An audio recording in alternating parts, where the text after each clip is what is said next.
what's happening everyone, and welcome back to this latest Hey Techie video. My name is Stephen, and here at Hey Techie we're interested in all things to do with the Apple Smart Home.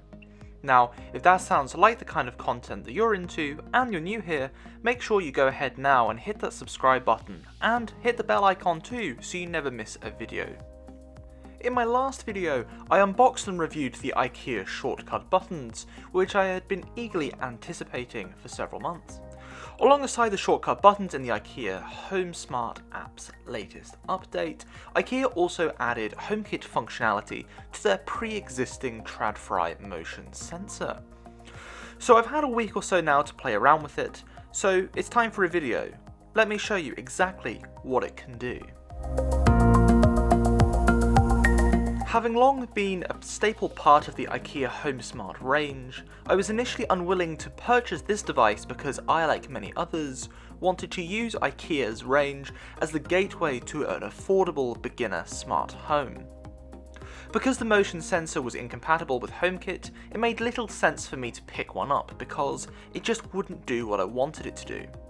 With this latest update, however, IKEA has now launched a software update which retrospectively enables this feature with all of their motion sensor devices. So, if you already own one of these, good news, it now works with HomeKit, so long as you update the device to the latest firmware available. This is also very welcome from my point of view because it reduces electronic waste from pre-existing IKEA customers, which is good environmentally.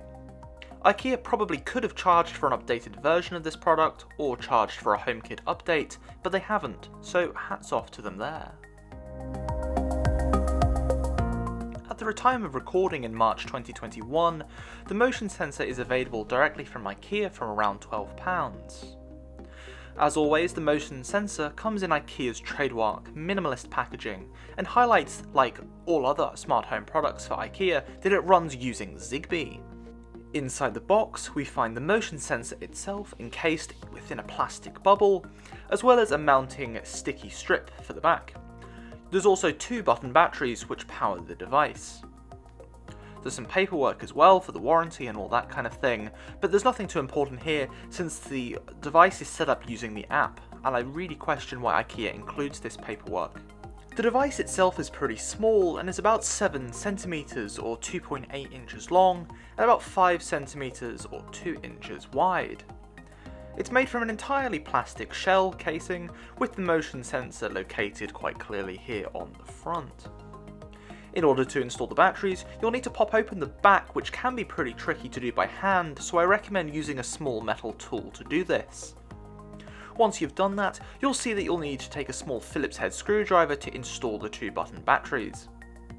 Everything's pretty straightforward here, there's nothing too difficult at all, and IKEA reckon that the 2 batteries will keep this motion sensor going for around 2 years, so you get a decent amount of life from such a small device. For those of you who are new to the IKEA Home Smart ecosystem, this motion sensor can also be used as a steering device. That means that you can use this device to connect other IKEA smart devices to the Trådfri gateway. Now, if you already have an IKEA setup, you probably already have one of these devices, so nothing to worry about there. It's just a nice bonus if you're a new IKEA customer. To connect the device, you'll need to press the central link button 4 times in order to activate the syncing mode, and then wait for about 10 seconds. During this, you should see a little red light flash inside the casing. Bring the device close to the Trådfri gateway hub itself, and press and hold that sync button until you get a confirmation on your iPhone. For those of you who are looking to set this up in Apple Home, you won't need to do anything more. As long as you've already set up your Trådfri gateway with the Apple Home app, the motion sensor automatically becomes available for use right away in the app. So, now it's set up, what exactly can this motion sensor do? Well, first of all, the clue is in the name. It can detect motion in any given space that you set it up in. It's not all-seeing, however, and it does have some limitations. IKEA claimed this device has a maximum range of about 10 meters or 32 feet in ideal conditions, and a 120-degree viewing angle, which is pretty decent for a motion sensor of its type. In my preliminary testing though, I found that it's way worse than this. Realistically, I think the device only has a reliable range of about 13 feet or 3 meters, but nevertheless it's fully serviceable for what I want it for within my home. Of course, it may not be ideal conditions for this motion sensor. When it's connected to the IKEA Home Smart app standalone, IKEA say that you can control up to 10 different smart bulbs with the device at any one time, but they all do need to be connected to do the same thing. Cleverly, the little device accommodates for scenarios where it can turn on lights when motion is detected, and turn them off again when the motion is no longer found. All of this functionality works within Apple Home app, thanks to the newly added HomeKit support. When you first load up the Home app, you may struggle to find the sensor at first because it doesn't appear like most other devices, but in this little row here across the top. In fact, sometimes I found it doesn't appear there either, so you may need to change into the room that it's allocated in to find the sensor and make changes. Once you've done so, you can simply tap into it to see all the fun options that you can do with it. Thanks to HomeKit support, you can set up a range of custom automations which apply at different times of the day. Again, thanks to HomeKit, the motion sensor can also control any HomeKit device, so, like the shortcut button, it can control my Moros LEDs, which have no connection to IKEA's Home Smart range whatsoever. One of the traditional concerns with this device has been the 3-minute timer which is built into the device hard-coded.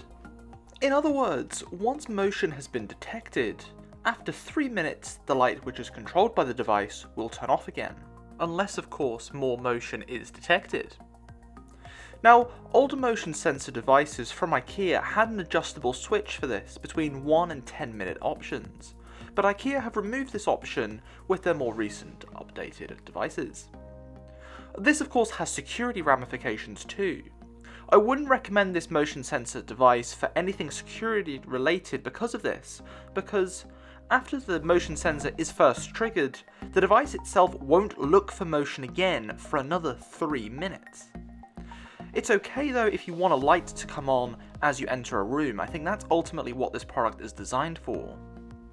Of course, it's also important to remember too that this motion sensor is cloud connected via the Trådfri gateway hub, so if the internet goes down or the Trådfri gateway goes offline for any other reason, you'll lose your motion sensing ability, which further underscores that if you want a motion sensor for security purposes, you probably should be looking elsewhere. When linked with HomeKit, it still seems to be at the mercy of this timer, unfortunately. Having experimented with it on the default settings, the IKEA motion sensor with HomeKit appears to have a response time of about 2 minutes 30 seconds each time. Sure, it's a little bit more responsive than it otherwise would be if it just used the IKEA Home Smart app, but not significantly so. What's more annoying is there doesn't appear to be any way to actually change this, unless IKEA add this feature in with a future update. For me, that would be very welcome, and I would definitely prioritise a faster refresh rate of the sensor over a longer term of the battery life. Giving the consumer the choice here seems to be the way to go, so I'm not really sure why IKEA have made this decision for us. Of course, it is worth remembering though that this is a very cheap Zigbee compliant motion sensor device, so you can't expect to get all of the premium features like you might find from its competitors. So with all that being said, is this motion sensor value for money? Well, as with all IKEA Home Smart products, the motion sensor is connected via the Trådfri gateway, so if the internet goes down or that gateway goes offline, the motion sensor will stop responding.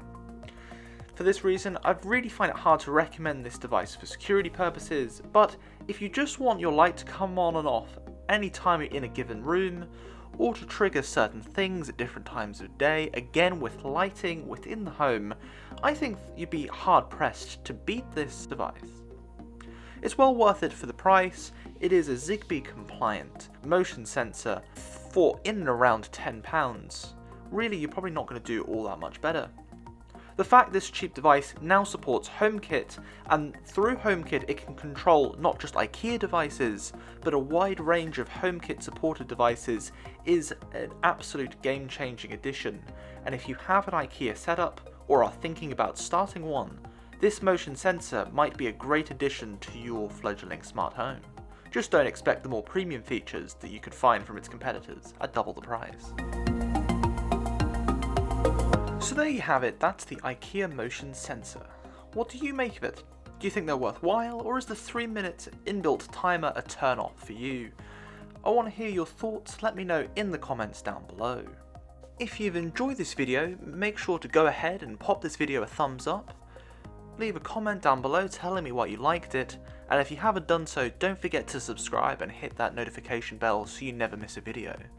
Here at Hey Techie, we have brand new content on YouTube every single Wednesday, so make sure you don't miss out.